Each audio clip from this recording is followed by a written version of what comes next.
A natureza da realidade pessoal, capítulo 4. Sua imaginação e suas crenças.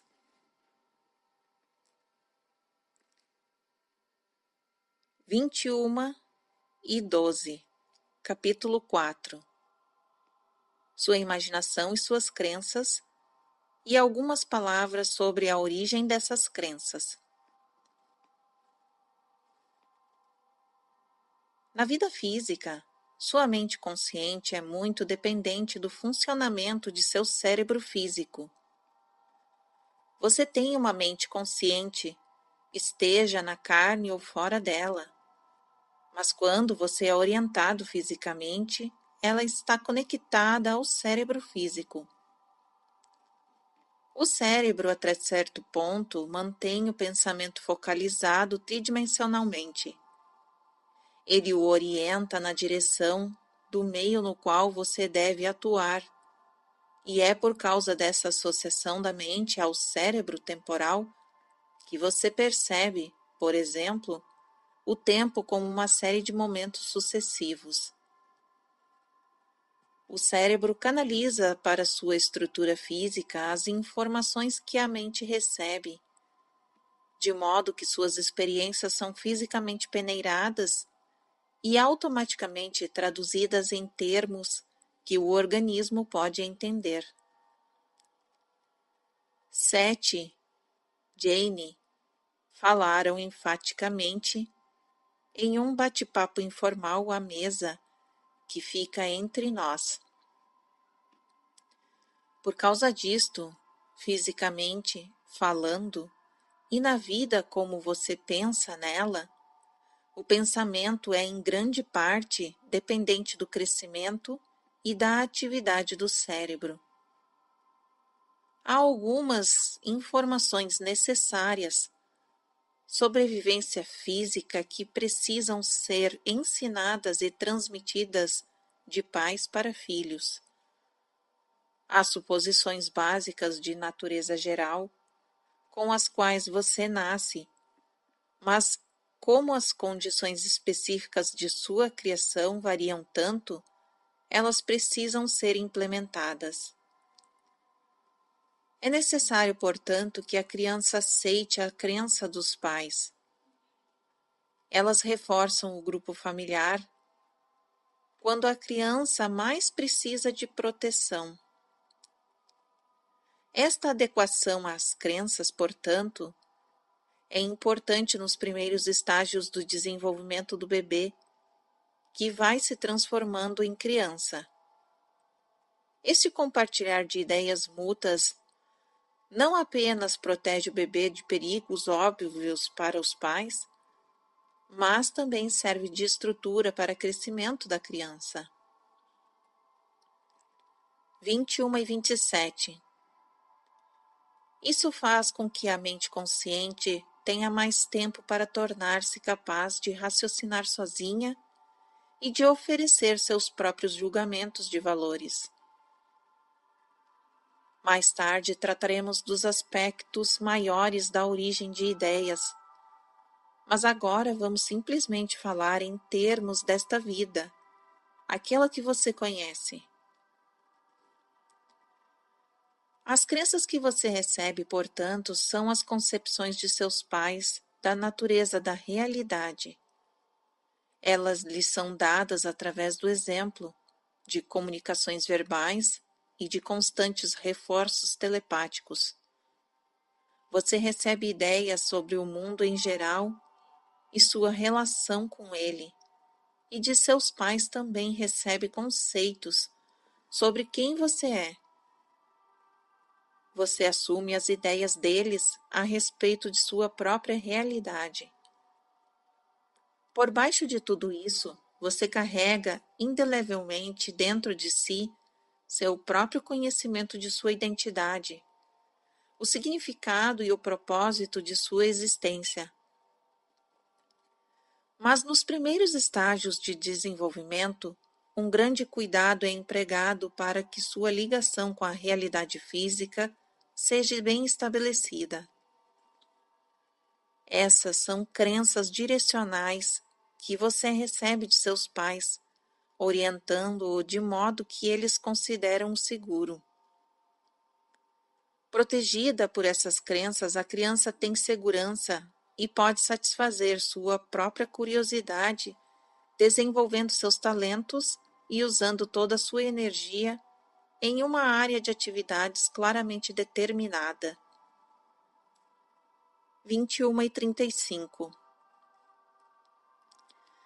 É muito necessário, portanto, que exista uma aquiescência de crenças, especialmente no início da vida. Não há razão, porém, para uma pessoa ficar presa a crenças ou experiências de infância.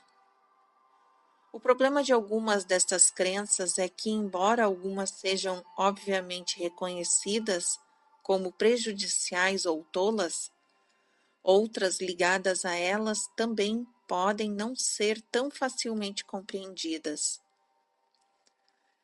Por exemplo, pode parecer tolo para você, digamos, já ter acreditado no pecado original. Talvez não seja tão óbvio o fato de que muitos de seus atos são motivados por uma crença na culpa. Falaremos muito a respeito da ligação que existe entre suas crenças, simplesmente porque você não está acostumado a examiná-las. Você pode dizer: estou acima do peso porque me sinto culpado sobre algo do meu passado. Poderá então tentar descobrir o que aconteceu, mas neste caso, seu problema é uma crença na própria culpa. Você não precisa carregar tal crença. Tenha muita consciência de que fortes elementos de sua civilização são formados, tenho por base ideias de culpa e punição. Muitos de vocês têm medos de que, sem um sentimento de culpa, não há disciplina interior e o mundo enlouqueça. Ele está bem enlouquecido, você sabe, não a despeito de suas ideias de culpa e punição, mas em grande parte por causa delas.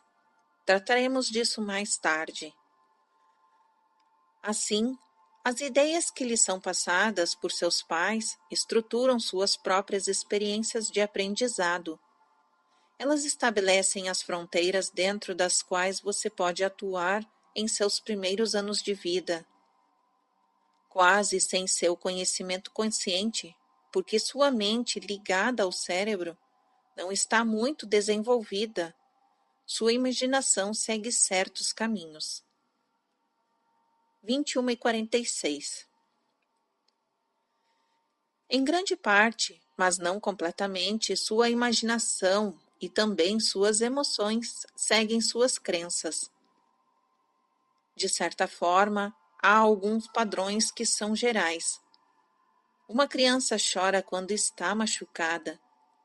Ela para quando a dor para, e as emoções que estão por trás do choro automaticamente serão transformadas em outras. Se a criança, porém, descobrir que, continuando a chorar, depois de tudo que passou, conquistará atenção e considerações especiais, ela começará a prolongar a sua emoção. Desde os primeiros estágios, a criança compara automaticamente sua interpretação da realidade com as dos pais. Como os pais são maiores e mais fortes e atendem a muitas de suas necessidades, ela tentará fazer com que sua experiência se ajuste às expectativas e crenças deles. Embora seja natural, a criança chora ou fica amuada quando machucada. Essa atitude pode transformar-se em crença, a tal ponto de um prolongamento da tristeza seja adotado como padrão definido de comportamento. Por trás disso, estaria a crença de que qualquer machucado é inerentemente um desastre. Tal crença poderia ter origem em uma mãe super ansiosa, por exemplo, Se a imaginação dessa mãe seguir sua crença, como normalmente segue, ela imediatamente verá um grande potencial de perigo para a criança, nas menores ameaças. Por causa da atitude da mãe e também telepaticamente, a criança receberá a mensagem e reagirá de acordo com essas crenças. Muitas crenças deste tipo encontram-se profundamente ancoradas na mente consciente. O adulto, contudo, não acostumado a examinar suas próprias crenças, pode não saber que abriga essas ideias. A ideia em si não está escondida, nem é inconsciente. Ela apenas não é examinada. Uma das crenças mais prejudiciais de todas, como mencionado anteriormente, na seção 614, capítulo 2, por exemplo, é a ideia de que os motivos para o seu comportamento atual estão escondidos e são geralmente inacessíveis. Essa crença fecha-lhe o conteúdo de sua mente consciente e impede que procure ali as respostas que se acham disponíveis. Agora vamos fazer uma pausa. Retornando às 22h01, Jane disse que estivera realmente fora durante o seu transe e que agora se sentia quase bêbada de alegria. Os horários anotados enquanto ela transmitia o material mostram que seu ritmo foi bom. Por outro lado, continuou ela, percebendo-se um pouco cansada. Eu poderia entrar em transe e continuar a transmitir o livro até amanhã, ou poderia ir para a cama e cair no sono. Ela tinha muita consciência dos motivos desses sentimentos. Eu agora descrevi um efeito que havia começado a incomodar-me depois do início da sessão. É um bom exemplo de como as crenças podem trabalhar. Assim que Sete se manifestou, comecei a perceber uma tensão incomum em minha mão. Uma tensão que interferia com a formação automática das letras e palavras. Continuei minhas anotações, fazendo um grande esforço, mas ficava difícil pensar sobre a mecânica da escrita enquanto tentava concentrar-me no que Sete estava dizendo. A dificuldade persistiu durante todo o ditado, até o intervalo. Eu disse a Jane que pensara em usar o pêndulo depois da sessão para chegar à causa do fenômeno da mão, pois não queria interromper o ditado do livro consultando Sete sobre o assunto. Brevemente, para os que me perguntaram, o pêndulo é um método muito antigo que eu uso com excelentes resultados para obter respostas ideomótoras subconscientes sobre conhecimentos que se encontram fora de minha consciência usual. Seguro um pequeno objeto pesado suspenso por um fio, de modo que fique livre para mover-se. Fazendo perguntas mentalmente, obtenho sim ou não, que dependem de um pêndulo mover-se para frente ou para trás, ou para um lado ou para o outro. Ao falarmos sobre nossas dificuldades individuais, Jane disse que tínhamos uma escolha.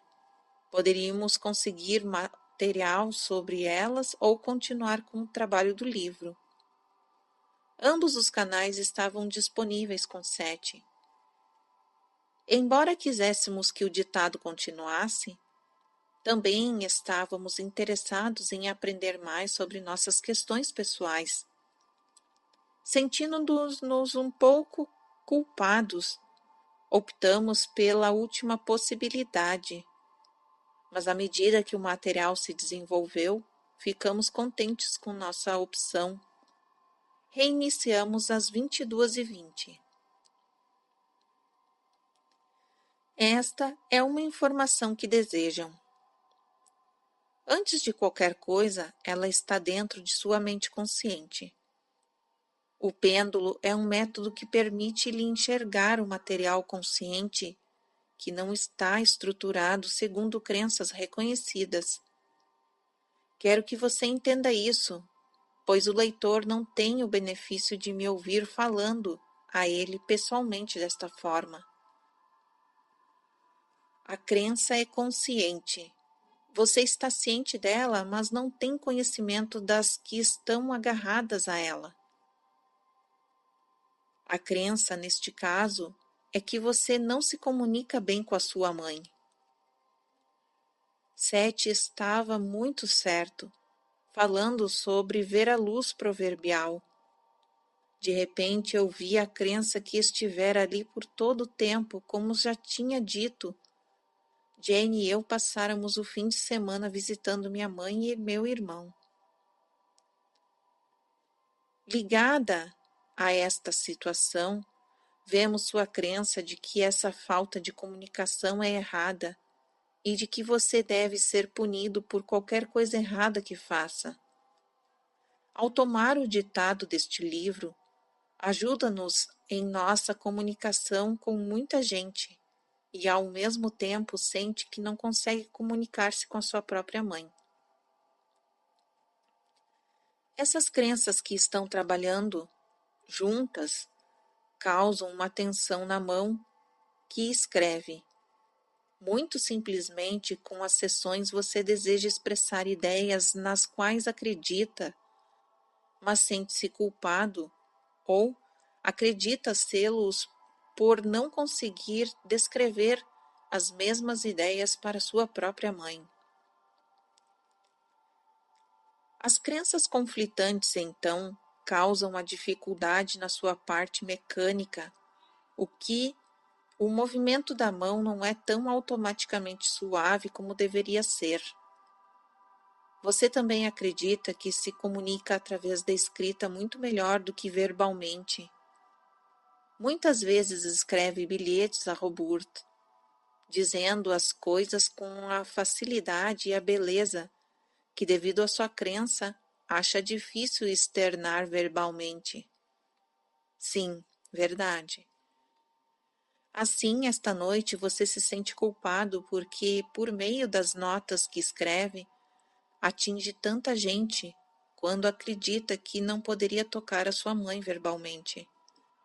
Assim, a escrita envolve-se com suas crenças. Também preciso de ajuda, disse Joseph.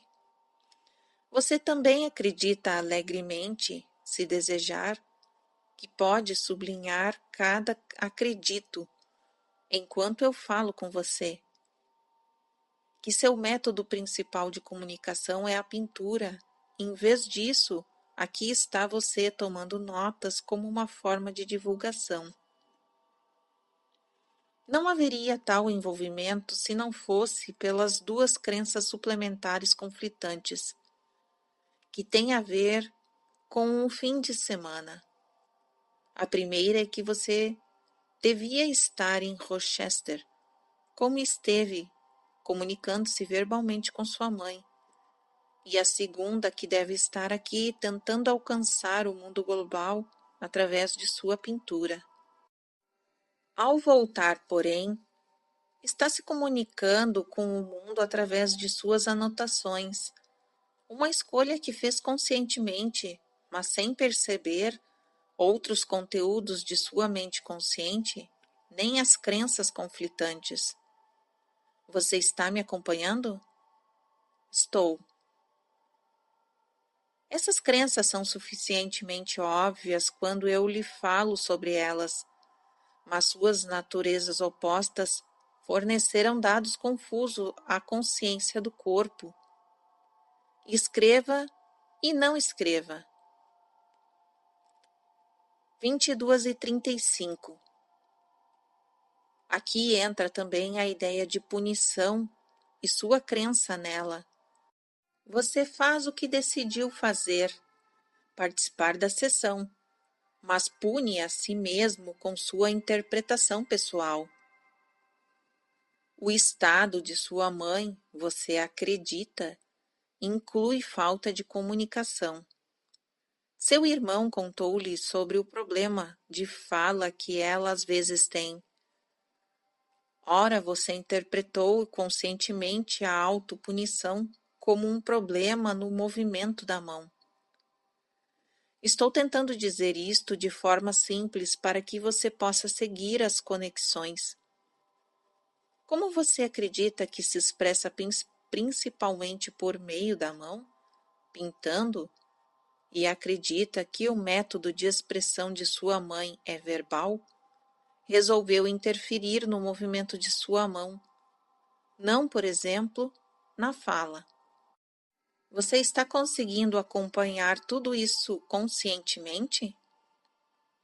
Estou, e está muito bem colocado, pensei enquanto escrevia. Ora, em vários momentos você fez essas escolhas conscientes. Você não as notou, mas elas existiam como pontos conscientes de percepção e escolhas. Quer perguntar mais alguma coisa? 22h40. Não, só preciso de tempo para pensar em tudo isso. Robert vem recentemente reconhecendo algumas crenças das quais deseja livrar-se. Ele as está afrouxando, de modo que estão se agitando dentro de sua consciência. Ele está tomando consciência delas e já não são tão visíveis quanto antes. Ele está enfrentando muitas coisas pela primeira vez. Vocês dois devem ficar igualmente alertas e conscientes das ideias benéficas e de sua importância na vida de vocês. E esta parte do livro será também para outras pessoas. Esta noite, Robert ficou exausto.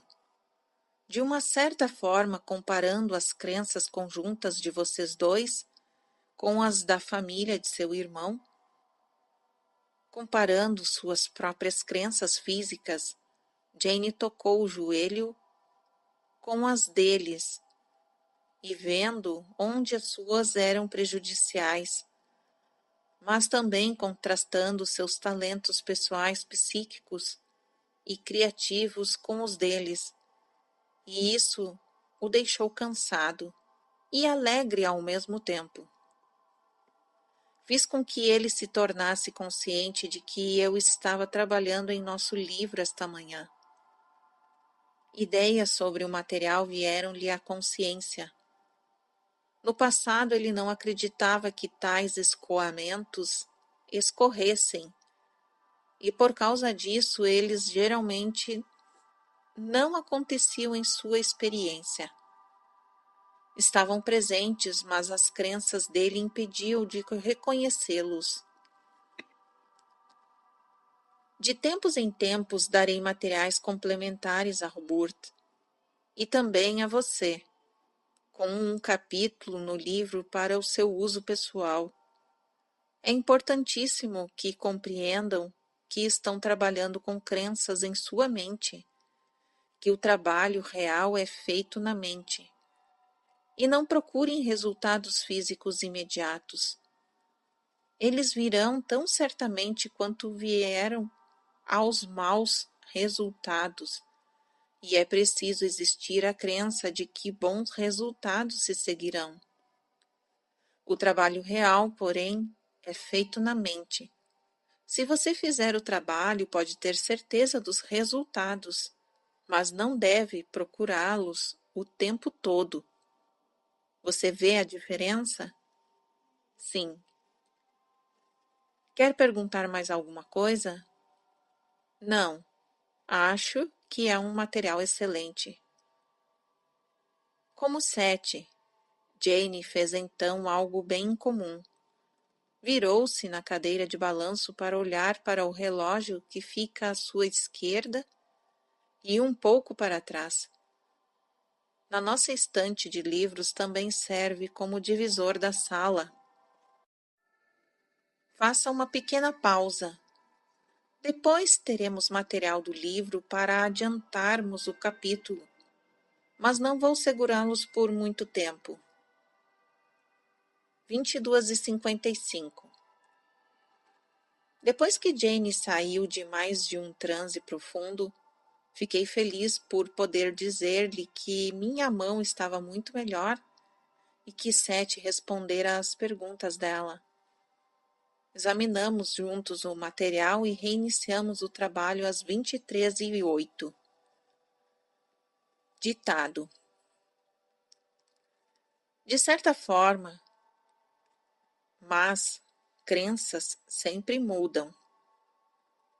Os adultos realizam muitas atividades que, quando crianças, acreditam ser impossível. Por exemplo, aos 3 anos de idade, você pode ter acreditado que era perigoso atravessar a rua. Aos 30, esperamos que já descartou esta crença, embora ela tenha sido muito adequada e necessária na sua infância. Se, porém, sua mãe reforçou essa crença de maneira telepática e verbal, com imagens terríveis do perigo que havia em atravessar a rua, então talvez você carregue consigo um medo emocional e alimente imagens de possíveis acidentes. Tanto suas emoções como sua imaginação seguem sua crença. Quando a crença se desvanece no contexto emocional, não é mantido em sua imaginação, se volta para outras direções.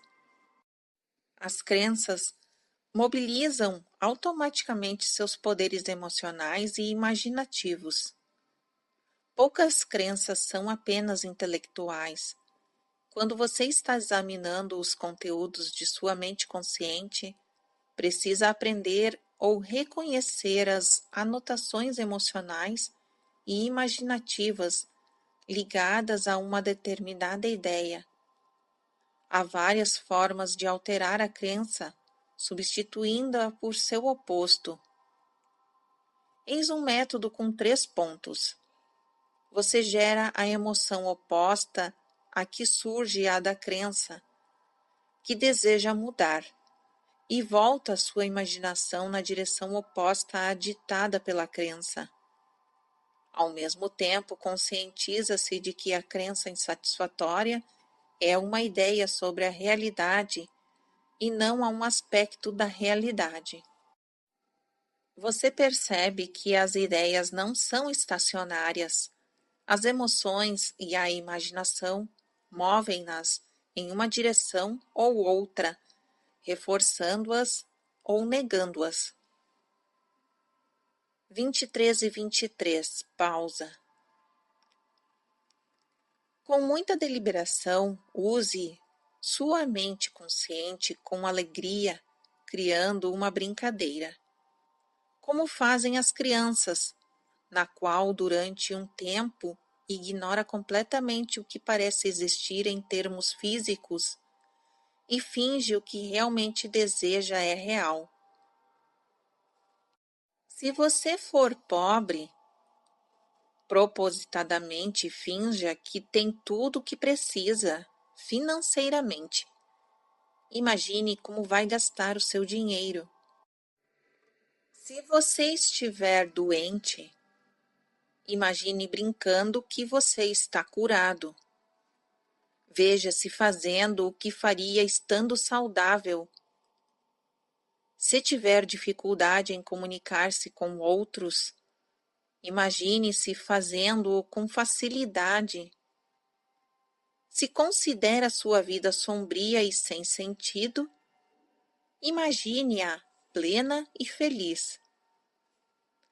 Ora, isso não parece uma coisa prática, mas no dia a dia você frequentemente coloca sua imaginação e suas emoções a serviços de crenças muito menos valiosas, com resultados muito claros. E gostaria de acrescentar infelizmente práticos. Como levou um tempo para as crenças insatisfatórias se materializarem, talvez leve um tempo para que os resultados físicos apareçam, mas as novas ideias precisam crescer e com certeza mudarão sua experiência como o fizeram as antigas. O processo de usar sua imaginação também o colocará cara a cara com outras ideias secundárias, que poderão deixá-lo confuso momentaneamente. Você talvez perceba onde mantinha suas duas ideias conflitantes ao mesmo tempo e com igual vigor. Nestes casos, estava em um beco sem saída. Você pode acreditar que tem direito à saúde e ainda com igual intensidade acreditar que a condição humana é por natureza decadente. Então tentará ser saudável e não saudável ao mesmo tempo, ou bem-sucedido e mal-sucedido de acordo com seu sistema individual de crenças. E mais adiante no livro, você vai ver como suas crenças geralmente caem em um sistema de ideias correlatas. Esta é o final da noite. Muito bem, 7. Que bom que você aprova. Boa noite. Desejo-lhes uma boa noite e uma introdução vigorosa e boas crenças. Obrigado. Terminamos às 23h33.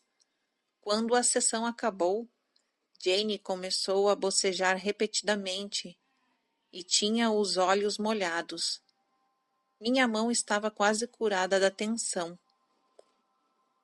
Os alunos da classe de ESP estão colocando em prática as ideias de realidade pessoal. Estranhamente, isso fez com que Jane se tornasse um tanto impaciente, pois pode apenas transmitir o que Seth lhe deu até agora. De certo modo, ela inveja os futuros leitores que lerão o livro completo, usando-o como uma unidade. Na manhã seguinte, Jane me disse que ela ou Seth trabalharam o livro a noite toda. Toda vez que eu acordava, recebia um ditado ou algo semelhante. Foi uma coisa muito insistente, quase desagradável às vezes. Ela experienciou efeitos desse tipo antes, em relação ao livro. Eles não acontecem de forma alguma todas as noites, mas eu sugeri que ela dissesse a si mesma, depois de deitar, que não estaria consciente de tais atividades durante suas horas de sono. Planejamos interpelar Seth sobre isso.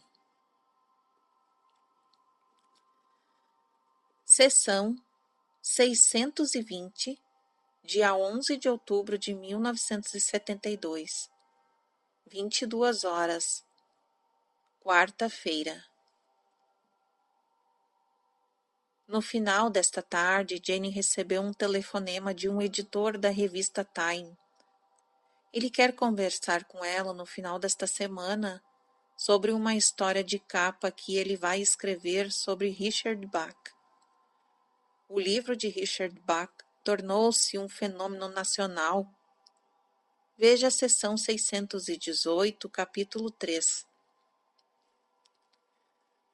Boa noite. Boa noite, Seth. Brincando, ele disse, espero que vocês tenham tempo para mim. Pois é, temos sim. Então vamos retomar o ditado. Suas crenças geram emoção. Está na moda colocar sentimentos acima de pensamentos conscientes. A ideia sendo que as emoções são mais básicas e naturais que o raciocínio consciente. Os dois, na verdade, andam juntos. Mas seus pensamentos conscientes determinam em grande parte suas emoções, e não ao contrário. Suas crenças geram a emoção adequada que está implícita. Você não entra em um longo período de depressão sem mais nem menos. Suas emoções não o traem. O que acontece é que durante o período de tempo, você alimenta crenças negativas que então geram um profundo desalento. Se pudesse confiar na emoção acima do raciocínio consciente, então o pensamento consciente não teria razão de ser. Você não precisaria dele. Você também não está à mercê de suas emoções, pois elas devem seguir o fluxo de seu raciocínio.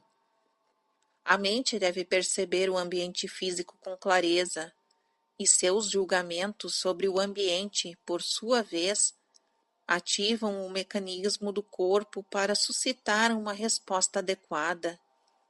Se suas crenças sobre a existência forem medrosas, então as reações emocionais irão levá-lo ao estresse.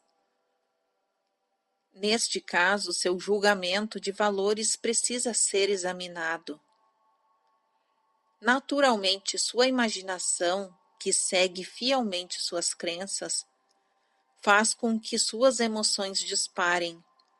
Assim, como você pensa, você sente, não é o contrário. Mais tarde comentaremos o hipnotismo. Gostaria de mencionar aqui que nestes termos, você se hipnotiza constantemente com seus próprios pensamentos e sugestões conscientes. O termo hipnose aplica-se simplesmente a um estado muito normal, do qual você se concentra sua atenção, limitando este foco de atenção a uma área particular do pensamento ou crença. Você se concentra com grande vigor em uma ideia, geralmente excluindo outras.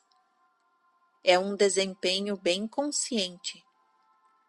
Como tal, ele também mostra a importância da crença, pois usando hipnose, você força sobre si mesmo uma crença própria, ou uma que lhe foi dada por outra pessoa. Um hipnotizador, se quiser chamar assim, mas você concentra toda a sua atenção sobre a ideia apresentada. Aqui, como na vida normal, suas emoções e atos seguem suas crenças. Se você acredita que está doente, então, para todos os efeitos e propósitos, está doente. Se acredita que é saudável, então é saudável. Muito foi escrito sobre a natureza da cura, e ainda incluiremos neste livro material sobre esse assunto. Mas também existe a deterioração da saúde. Quando uma pessoa perde a crença de sua saúde e aceita a ideia da doença pessoal. 22 e 22. Neste caso, a crença gerará as emoções negativas que irão, na verdade, provocar uma doença física ou emocional. A imaginação virá em seguida apontando quadros mentais terríveis de uma condição particular. Não demorará muito para os dados físicos corroborarem a crença negativa. Ela é negativa porque é muito menos desejável do que um conceito de saúde. Menciono isto aqui simplesmente porque no desenvolvimento geral de um indivíduo, uma doença também pode ser usada como método para alcançar um fim construtivo. Em tal caso, também haveria um envolvimento de crença.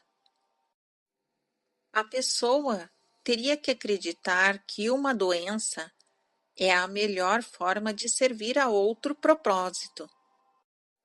Outros meios lhe pareceriam irrealizáveis por causa das várias crenças pessoais que formam um vácuo em sua experiência.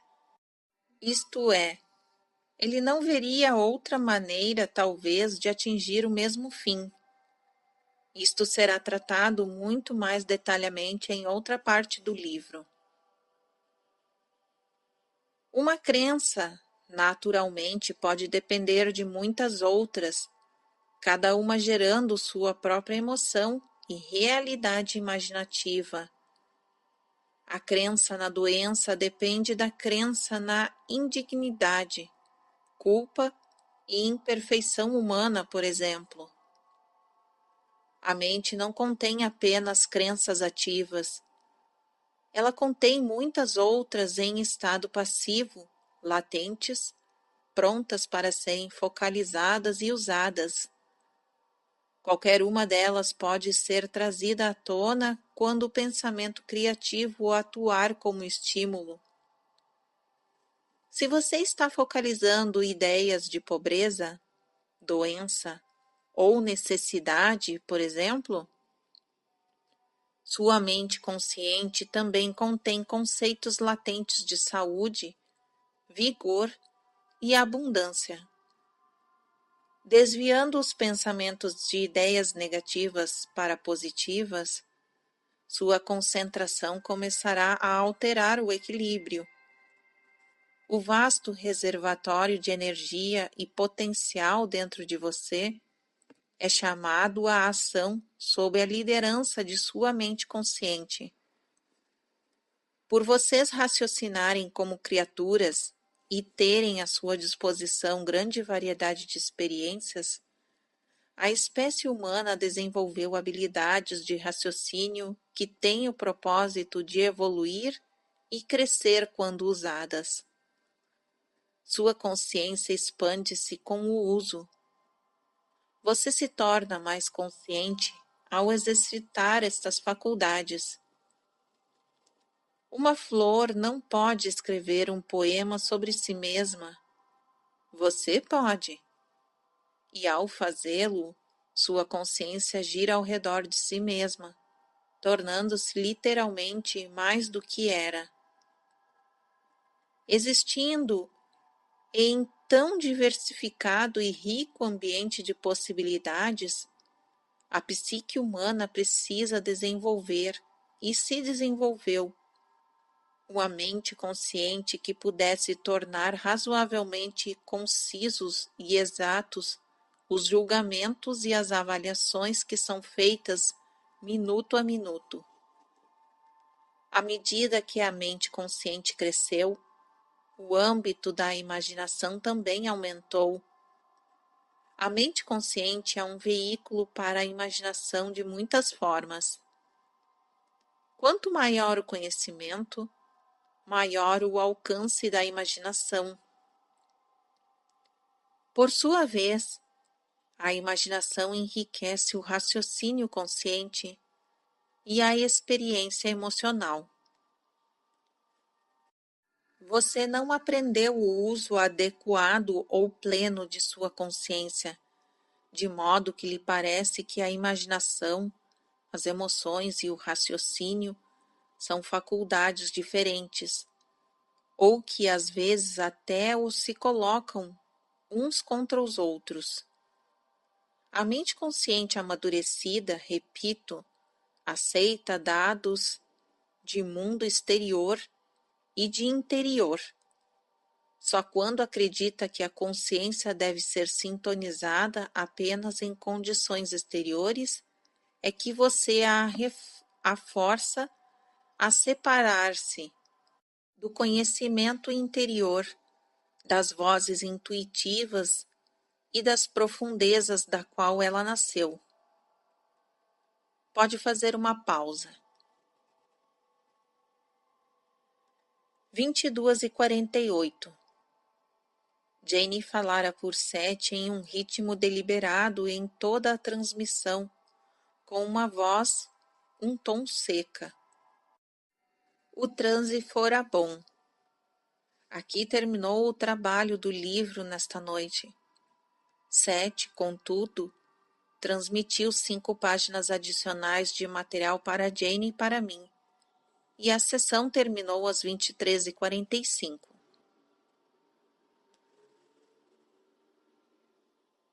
Sessão 621, dia 16 de outubro de 1972, 21h45, segunda-feira.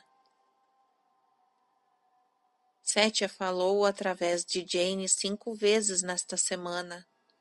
Nas noites de segunda e quarta, ele forneceu material para este livro, mas algum material pessoal para nós, tratado extensivamente na noite de terça-feira, na aula de ESP. Falou brevemente na tarde de sexta-feira a um editor da revista Time. Assunto: psicologia freudiana. E sábado à noite conversou informalmente com um grupo de nossos amigos sobre o dia a dia na Itália durante o tempo em que ele fora um papa de menor importância no século IV depois de Cristo.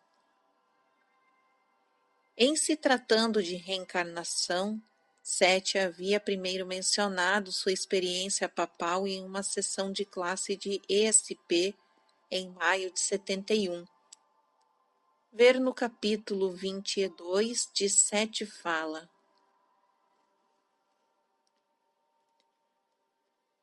Eu tomei algumas notas sobre o material de sábado à noite depois que nosso visitante partiu.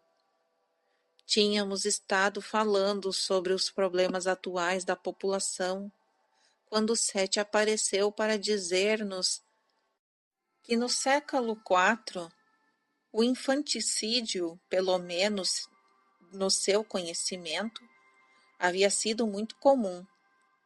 Antes de ser batizada, a criança era considerada propriedade dos pais, que podiam fazer com ela o que desejassem, sem qualquer estigma. Excessos de crianças que teriam sido uma carga impossível para a economia da época em matéria de habitação, suprimento alimentar, etc., eram simplesmente mortas antes do batismo. Uma vez batizada, a criança se tornara uma coisa sagrada, possuindo uma alma e o direito à vida. Sete acrescentou que nossos registros daqueles séculos antigos são confusos no que concerne à Igreja, ao batismo e às crianças.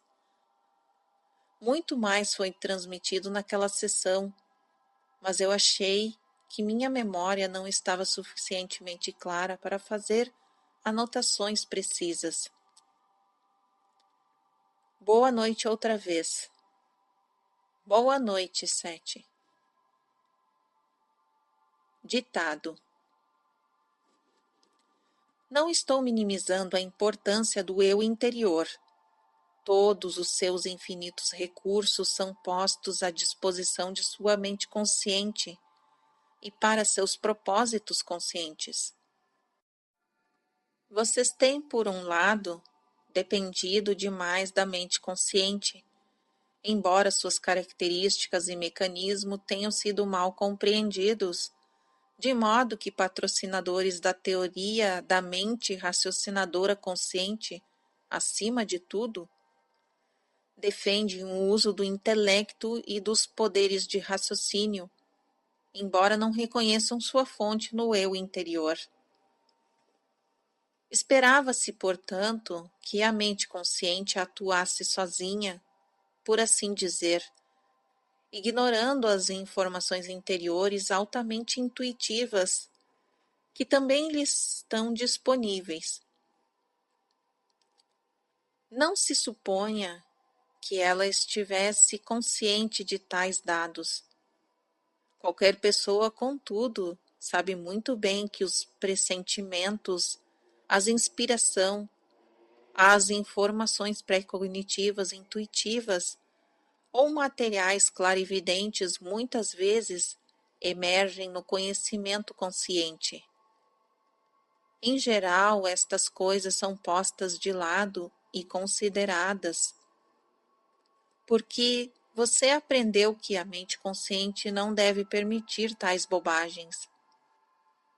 Assim foi-lhe dito que deve confiar em sua mente consciente, enquanto ao mesmo tempo você era levado a acreditar que podia apenas ter ciência dos estímulos que lhe chegassem do mundo físico exterior. Por outro lado, aos que salientam o grande valor do eu interior, do ser emocional, às custas da mente consciente. Essas teorias afirmam que o intelecto e a consciência usual são muito inferiores às porções interiores inconscientes do ser, e que todas as respostas estão ocultas na visão. Os seguidores desta crença consideram a mente consciente em termos tão aviltantes que ela quase parece ser um câncer arrogante que brotou como um tumor na psique do homem, como um impedimento e não como ajuda do seu progresso e compreensão. Ambos os grupos ignoram a unidade milagrosa da psique, as interligações que existem entre as assim chamadas mente consciente e mente inconsciente, a interação incrivelmente rica em que cada uma dá e toma. O inconsciente simplesmente contém grandes porções de sua experiência, nas quais você foi ensinado a não acreditar. Mais uma vez, sua mente consciente deve olhar para o mundo exterior e para o mundo interior. A mente consciente é um veículo para a expressão da alma em termos corpóreos. 21:59. É o seu método de avaliação da experiência temporal, de acordo com as crenças que ela tem sobre a natureza da realidade. Ela automaticamente faz com que seu corpo reaja de certas maneiras. Não me canso de repetir: suas crenças formam sua realidade, seu corpo e as condições dele, seus relacionamentos pessoais, seu ambiente e coletivamente sua civilização e seu mundo. Suas crenças atraem automaticamente as emoções adequadas. Elas reforçam-se por meio da imaginação. E com o risco de me repetir, porque isto é tão importante, a imaginação e o sentimento seguem suas crenças, não é o contrário. Se agora um breve e inócuo exemplo, você encontra uma pessoa com frequência e pensa: ela é uma dor de cabeça. Certamente não será coincidência você sentir dor de cabeça em futuros encontros com essa pessoa. A sugestão é muito consciente, porém, feita por você mesmo e cumprida não de modo simbólico, mas muito praticamente, muito literalmente. Em outras palavras, a mente consciente dá suas ordens e o eu interior as executa. Nesta existência você é fisicamente orientado. Certamente, então, a mente consciente, fisicamente orientada, é aquela que deve fazer deduções sobre a natureza da realidade física. De outra forma, você não teria livre-arbítrio. 22:10.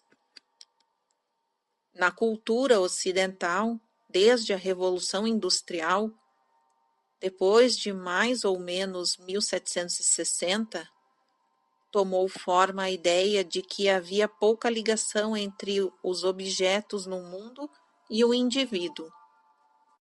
Bem, este não é um livro de história, Portanto, não tratarei das razões por trás desta ideia, mas simplesmente mencionarei que foi uma reação exagerada, em seus termos, pelo menos, a conceitos religiosos anteriores.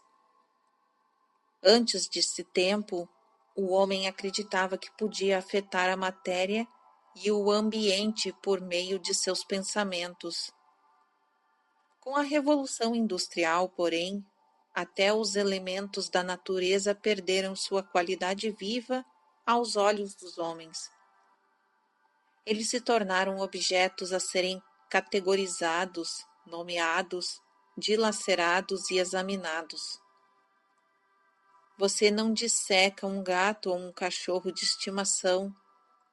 Por isso, quando o homem começou a dissecar o universo nesses termos, já perdera seu senso de amor por ele, que se tornara sem alma para o homem. Somente então pôde ele examiná-lo sem escrúpulos e sem escutar a voz viva que protestava. Jane agora falou mais alto e profundamente por um tempo. E então, em sua grande fascinação pelo que fazia as coisas funcionarem, em sua grande curiosidade para compreender a hereditariedade de uma flor, digamos, o homem esqueceu que poderia também apreender cheirando uma flor, olhando para ela, observando-a ser ela mesma. Assim, examinou a natureza morta. Muitas vezes ele teve que matar a vida a fim, pensou ele, de descobrir sua realidade. Você não pode entender o que torna as coisas vivas quando precisa primeiro roubar-lhes a vida. E então, quando o homem aprendeu a categorizar, numerar e dissecar a natureza, perdeu sua qualidade de vida e já não se sentiu parte dela. Até certo ponto muito importante, ele negou sua herança, pois o espírito nasce na natureza e na alma, e durante um tempo reside na carne.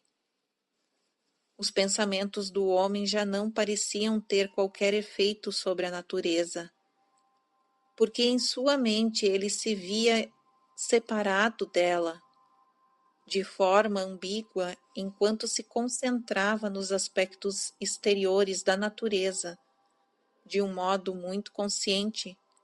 Ele ainda acabou negando os poderes conscientes da própria mente. Ele tornou-se cego para a ligação entre seus pensamentos e seu ambiente e sua experiência física.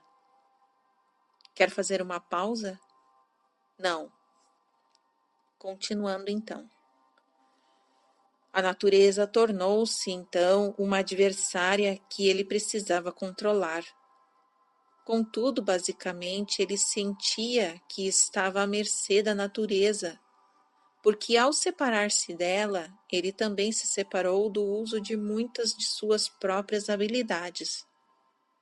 Foi neste ponto que a natureza da mente consciente tornou-se tão mal compreendida, que os poderes não reconhecidos ou negados foram designados a porções inconscientes do eu, por escolas de psicologia que se seguiram. Funções muito naturais da mente consciente, portanto, foram designadas para o subsolo e eliminadas do uso normal.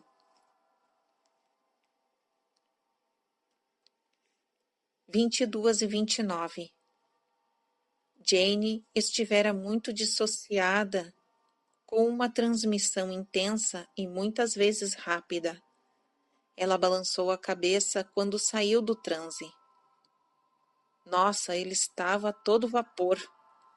Não tinha a menor ideia do que ele ia dizer, mas quando vi que havia todo um bloco de informações a ser transmitido antes de fazer um intervalo. Reiniciamos da mesma forma ativa às 22h40. Voltemos ao ditado. Tenho um comentário a fazer. Está bem. Dê-nos um momento. Devido à ênfase exagerada dada ao pensamento consciente, mesmo desprovida de vários de suas características, está ocorrendo agora uma contra-reação, na qual a consciência normal está sendo diminuída figurativamente falando. A emoção e a imaginação passaram a ser consideradas muito superiores. Os poderes dispostos da consciência ainda estão sendo designados para o inconsciente, e um grande esforço está sendo feito para atingir estados de consciência que parecem normalmente inacessíveis. Com esta finalidade, utilizam-se drogas, estabelecem-se cultos e há métodos e manuais de treinamentos em demasia. Ponto final. Contudo, nada há basicamente inacessível sobre tal conhecimento ou experiência interior. Tudo pode ser muito consciente e utilizado para enriquecer a realidade que você conhece. A mente consciente não é um filho pródigo ou parente pobre do eu. Ela pode muito livremente focalizar a realidade interior quando você compreende que isso é possível. Você, repito, tem uma mente consciente e pode mudar o foco de sua própria consciência. Por várias razões, muitas tiranias foram propagadas pelos homens entre eles mesmos. Uma das maiores, porém, é a ideia de que a mente consciente não tem qualquer contato com as fontes do seu próprio ser, que ela é divorciada da natureza e que o indivíduo está, portanto, à mercê de impulsos inconscientes, sobre os quais não tem qualquer controle. O homem sente-se, portanto, impotente. Se o propósito da civilização é permitir que o indivíduo viva em paz, com alegria, segurança e abundância, então esta ideia de nada lhe vale. 22h55. Quando um homem ou uma mulher não sente qualquer ligação entre a realidade e a experiência pessoal e o mundo que o cerca, ele ou ela perde até mesmo o senso que o animal tem de pura competência e a sensação de pertencer. Suas crenças, repito, formam sua realidade, moldando-lhe a vida e todas as suas condições. Todos os poderes de seu eu interior são ativados por suas crenças conscientes. Vocês perderam o senso de responsabilidade por seus pensamentos conscientes, porque lhes ensinaram que não são eles que formam a sua vida. Foi-lhes dito que, independentemente de suas crenças, vocês são aterrorizados por um condicionamento inconsciente. A sentença seguinte deve ser sublinhada. E, enquanto você mantiver esta crença consciente, irá vivenciá-la como realidade. Em todas estas páginas, a transmissão de Jane foi muito meditativa e vigorosa. Senti Seth encarando-me através dos olhos muito abertos dela. Algumas de suas crenças tiveram origem na infância, mas você não está à mercê delas, a menos que acredite estar. Como sua imaginação segue suas crenças, você pode encontrar-se em um círculo vicioso no qual constantemente pinta quadros mentais e reforça aspectos negativos de sua vida. Os eventos imaginativos geram-lhe emoções próprias que automaticamente causam mudanças hormonais. em seu corpo ou afetam o seu comportamento em relação a outras pessoas, ou ainda fazem-no interpretar eventos sempre à luz das suas crenças, e assim a experiência diária parecerá justificar aquilo que em você acredita cada vez mais. A única maneira de escapar disso é tornar-se consciente de suas crenças, consciente de seus pensamentos conscientes, e mudar suas crenças de modo a harmonizá-las com o todo tipo de realidade que você deseja vivenciar. A imaginação e as emoções se seguirão automaticamente a fim de reforçar novas crenças. Como mencionei na seção 614, capítulo 2, o primeiro passo é importante, que perceber suas crenças sobre a realidade são apenas isso, crenças sobre a realidade e não necessariamente atributos da realidade. É preciso que haja uma distinção clara entre você e suas crenças. Você precisa compreender que suas crenças são materializadas fisicamente. O que você acredita ser na verdade em sua experiência é verdade. Para mudar o efeito físico, você precisa mudar a crença original, tendo bastante consciência de que as materializações físicas das velhas crenças ainda podem perdurar.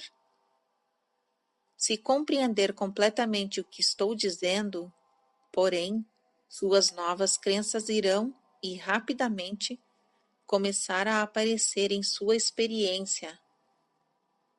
Mas você não deve preocupar-se com seu surgimento, pois isso geraria um medo de que as novas ideias não se materializem e que anularia o seu propósito. Mencionei na seção 619 um jogo no qual você abraça alegremente a ideia de que deseja materializar e depois a imagina acontecendo em sua mente. Saiba que todos os eventos são mentais e psíquicos primeiro, e que irão acontecer em termos físicos, mas não fique se observando. Continue o jogo. 23:10. Você agora está fazendo a mesma coisa, constantemente e automaticamente, com as crenças que tem, e elas estão sendo traduzidas com igual constância e automatismo. Inicialmente, porém, é muito importante a separação entre o eu e as crenças. Você não se deve forçar conscientemente. A imaginação e a emoção são seus grandes aliados. Sua orientação consciente irá trazê-las à atividade.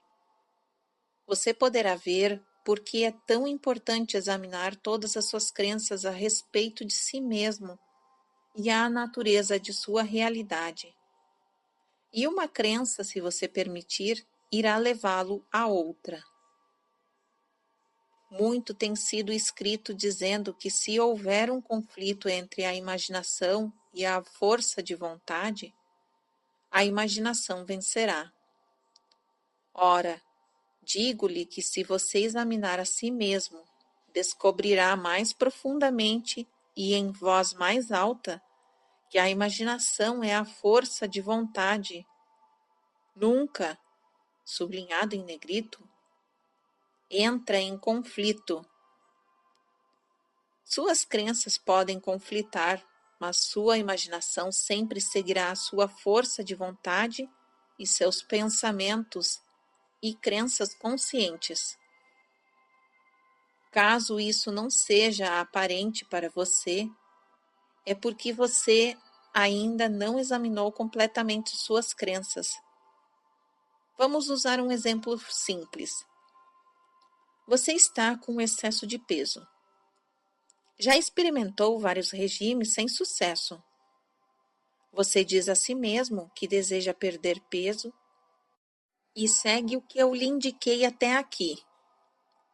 Você muda a crença e afirma: por que acredito estar com excesso de peso? Eu estou. Portanto, pensarei em mim mesmo com o meu peso ideal. Só que você continua comendo demais. Aos olhos de sua mente, você ainda se vê com excesso de peso. Pensa em doces e guloseimas e, em seus termos, dá asas à imaginação. E você pensa que a força de vontade é inútil e o pensamento consciente impotente. Mas finja que já está ultrapassando este ponto. Em puro desespero, diz: está bem, examinarei minhas crenças mais profundamente.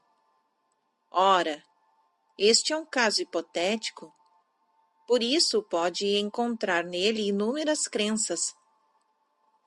Pode, por exemplo, descobrir que acredita que não é digno e assim não deve ser atraente, ou que sua saúde significa peso físico e que é perigoso ser magro. Ou poderá descobrir que se sente e acreditar que está tão vulnerável que precisa de peso para que as pessoas pensem duas vezes antes de empurrá-lo para lá e para cá. Em todos esses casos, as ideias serão conscientes. Você as tem com frequência e sua imaginação e suas emoções estão associadas a elas e não em conflito com elas.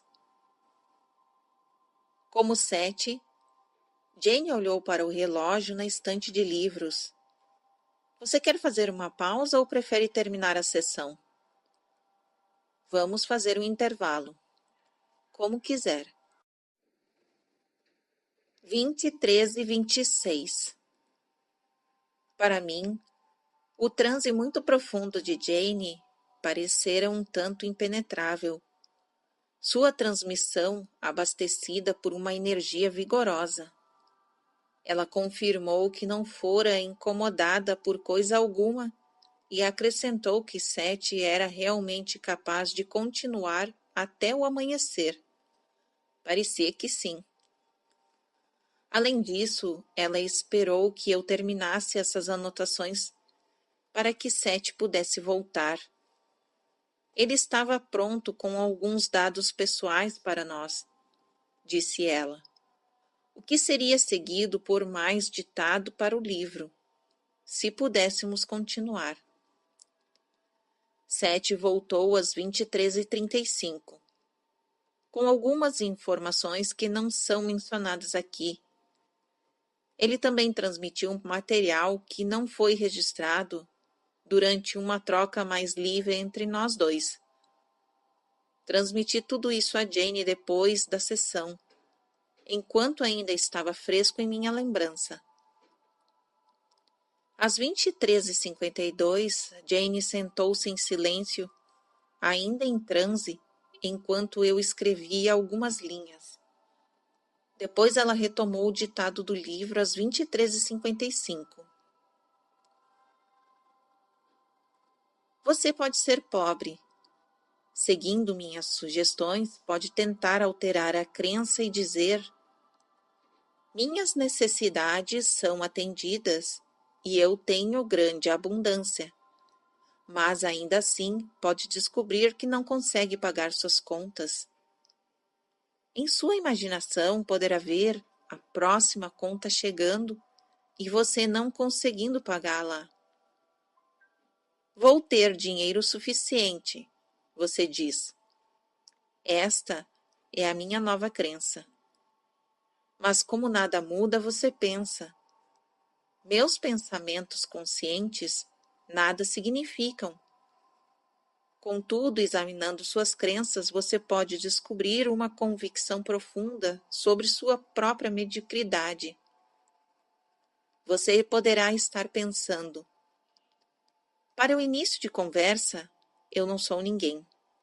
Ou, os ricos ficam mais ricos e os pobres ficam mais pobres.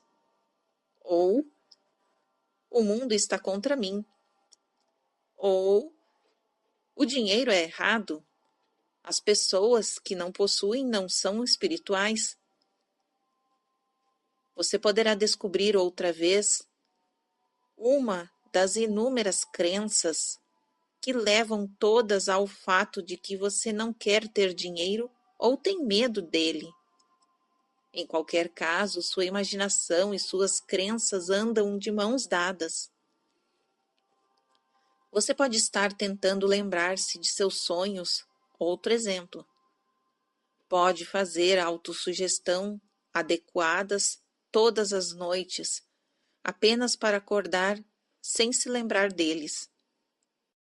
Você pode dizer: conscientemente, eu quero me lembrar de meus sonhos, mas minhas sugestões não funcionam. Portanto, o que desejo em nível consciente pouco significa.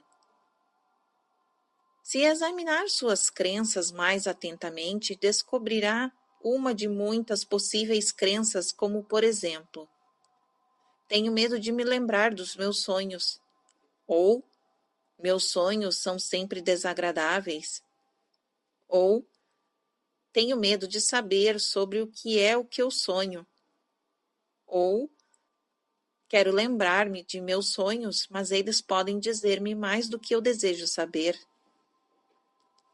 Neste caso também, sua realidade dá colorido às suas crenças, e sua experiência é um resultado direto de suas atitudes conscientes.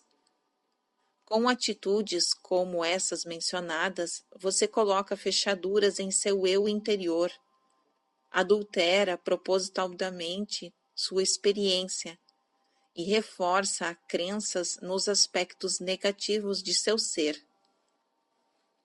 Somente examinando essas suas ideias, você pode descobrir que pé está consigo mesmo. Ora, não quero de modo algum salientar o negativo. Por isso sugiro que você examine as áreas de sua vida com as quais você está satisfeito e em que se saiu bem. Veja como reforçou pessoalmente as suas crenças, tanto no campo emocional como no campo imaginativo, e trouxe-as para a realização física. Perceba como os resultados apareceram natural e automaticamente. Considere esses sentimentos de realização e compreenda que pode usar os mesmos métodos em outras áreas. Fim do ditado. Está bem. E a menos que tenha alguma pergunta, este é o fim da sessão. Não, acho que não. É muito interessante. É sempre um prazer. Obrigado e boa noite. Às 00:07, quando Jane saiu lentamente do transe, anunciou o título do próximo capítulo, que será o 5º.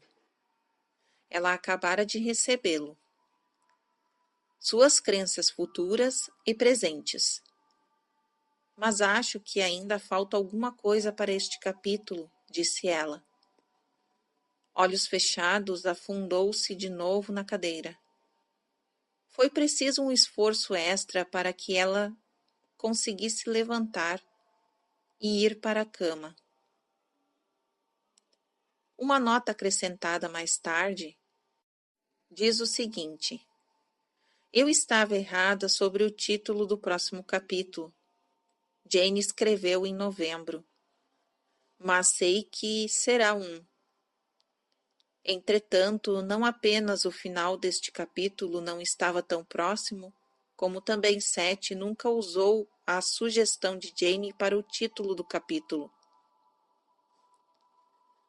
Seção 622, dia 18 de outubro de 1972, 21h40, quarta-feira. É engraçado. Ainda estou esperando a sessão, disse Jane às 21h35. Nós já estávamos prontos havia 20 minutos. Realmente não esperava uma sessão naquela noite.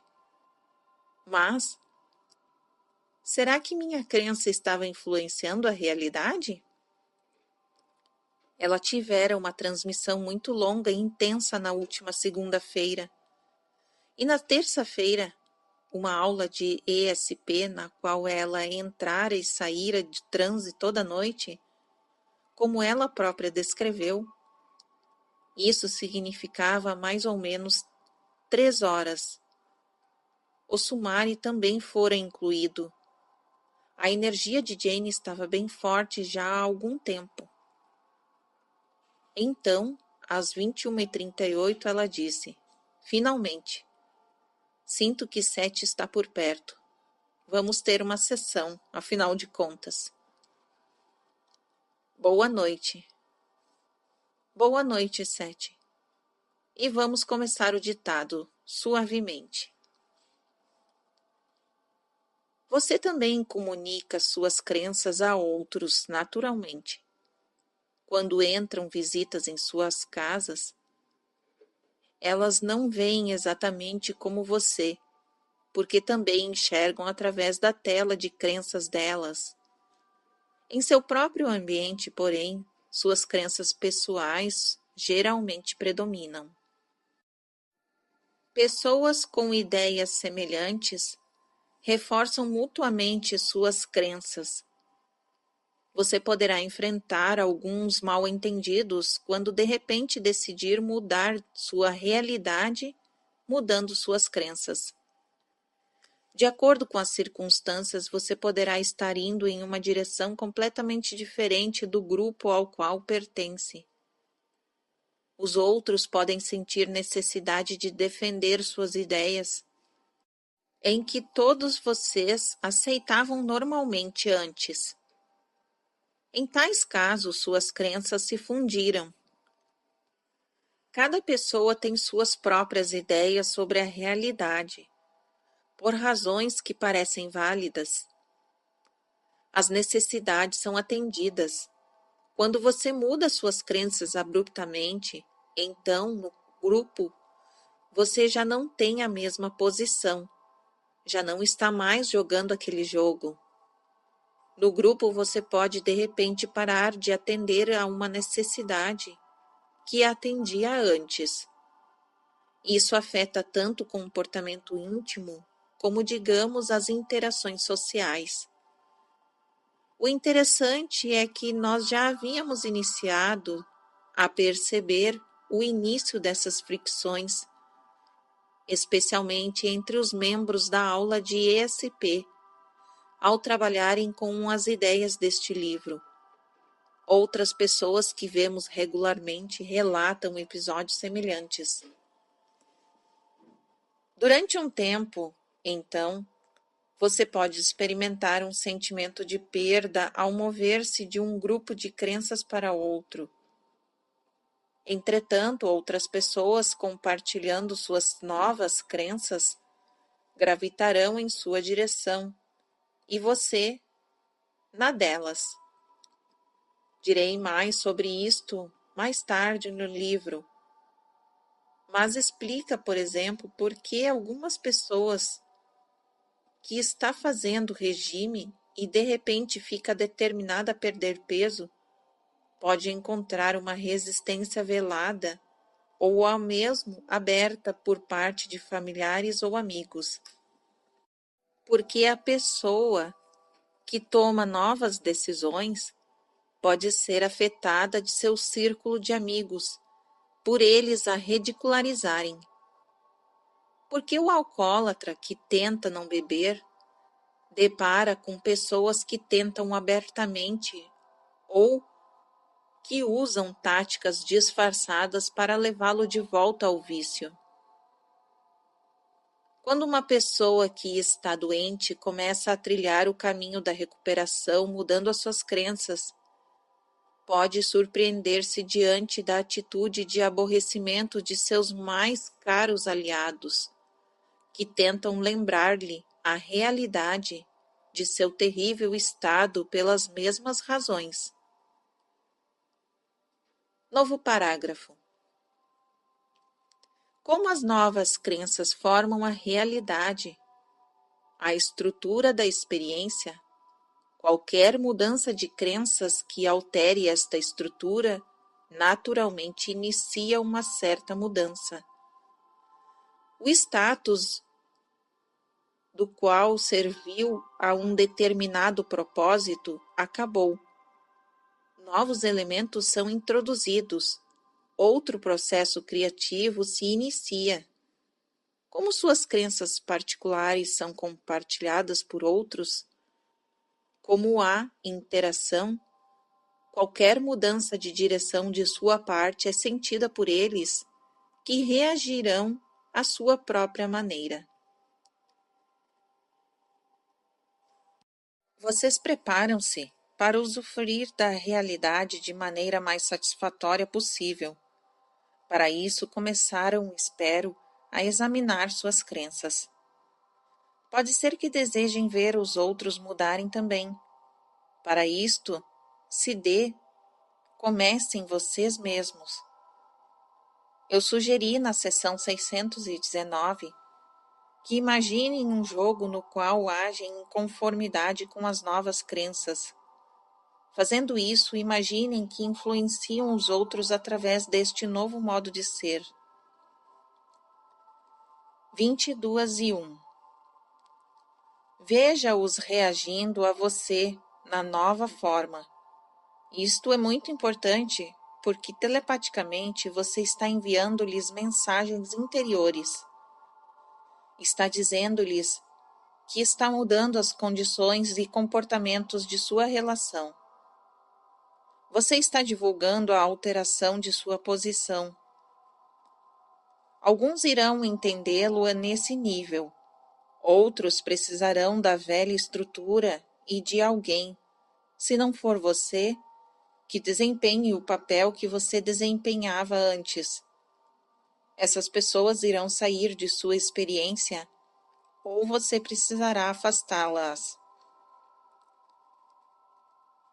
Mais uma vez, se você pensa no dia a dia como um quadro tridimensional em constante movimento, pintado por você, perceberá que à medida de que suas crenças mudarem, também sua experiência mudará.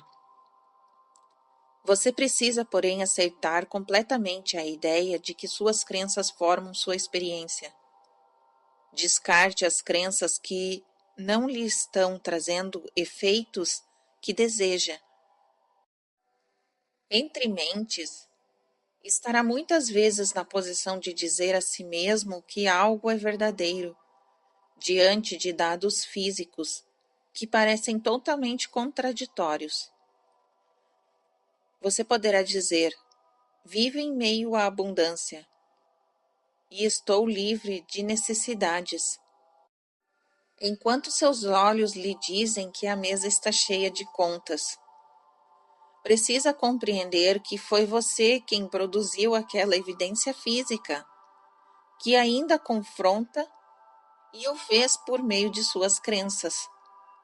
Assim, alterando sua crença, a evidência física pouco a pouco começará a provar sua nova crença tão firmemente quanto a antiga. É preciso trabalhar com suas próprias ideias. Embora haja categorias de crenças e razões gerais para elas, você precisa tornar-se pessoalmente consciente de suas próprias, pois nenhuma pessoa é totalmente igual a qualquer outra. As velhas crenças serviram um propósito e preencheram uma necessidade. Como mencionado anteriormente, talvez você tenha acreditado em si mesmo. A pobreza era mais espiritual que a abundância, ou que você era basicamente indigno e devia, portanto, punir-se sendo pobre. Veja na seção 614, capítulo 2, por exemplo. Vamos fazer uma pausa. 22h15 às 22h30. Continuando. De acordo com sua energia, poder e intensidade, você pode ajudar a mudar as crenças de muita gente naturalmente.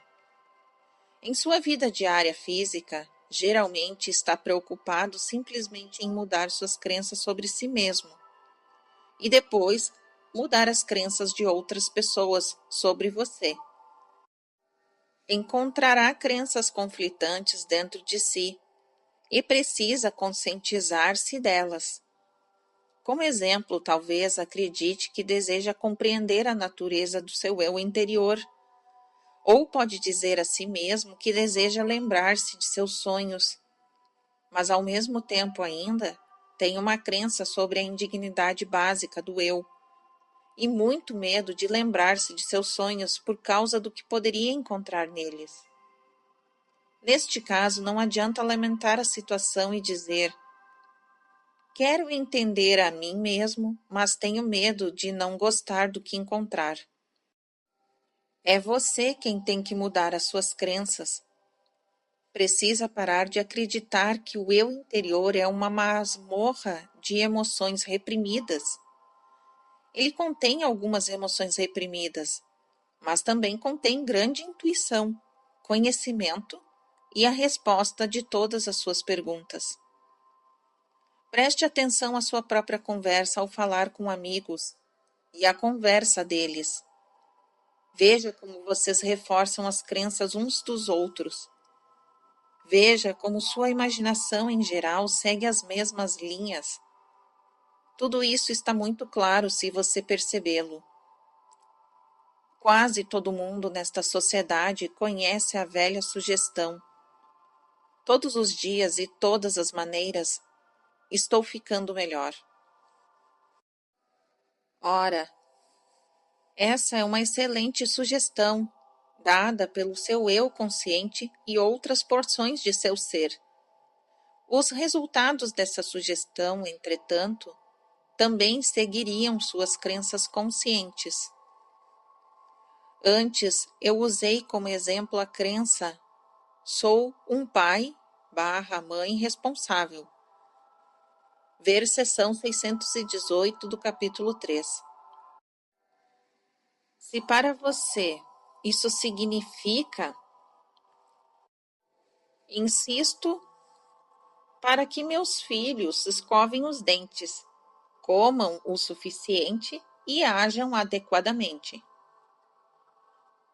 Então você irá interpretar a sugestão de ficar cada vez melhor sobre este ângulo.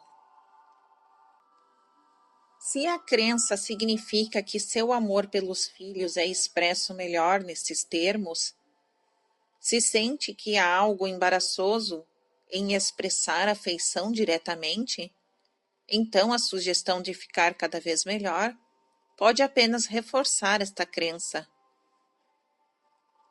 Você pode tornar-se mais eficiente nesse sentido. É por isso que é vital que você examine suas crenças e compreenda que elas significam para você. Se usando este exemplo, você pode de repente começar a compreender sua posição e começar a expressar seu amor a seus filhos diretamente, verá que eles ficarão muito surpresos, encantados, mas confusos. Pode levar um tempo para que eles compreendam as suas reações. Mas assim como a velha realidade tinha uma natureza coerente, também tem a nova. Você deve, portanto, compreender e examinar suas crenças, entender que elas formam sua experiência e conscientemente mudar as que não trazem os efeitos desejados. Nesse exame, você perceberá muitas crenças excelentes que funcionam em sua vida. Determine-as. Veja como elas eram seguidas por uma imaginação e suas emoções. Se possível, procure em seu próprio passado pontos em que lhe vierem novas ideias reconhecíveis e, de modo benéfico, mude sua experiência.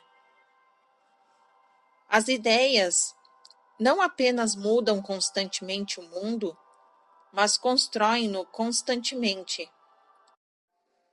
Estamos chegando ao final do capítulo 4. Darei um descanso aos dois e retomaremos em nossa próxima sessão. Minhas calorosas saudações a ambos. Muito obrigada, Sete. Terminamos às 22h54.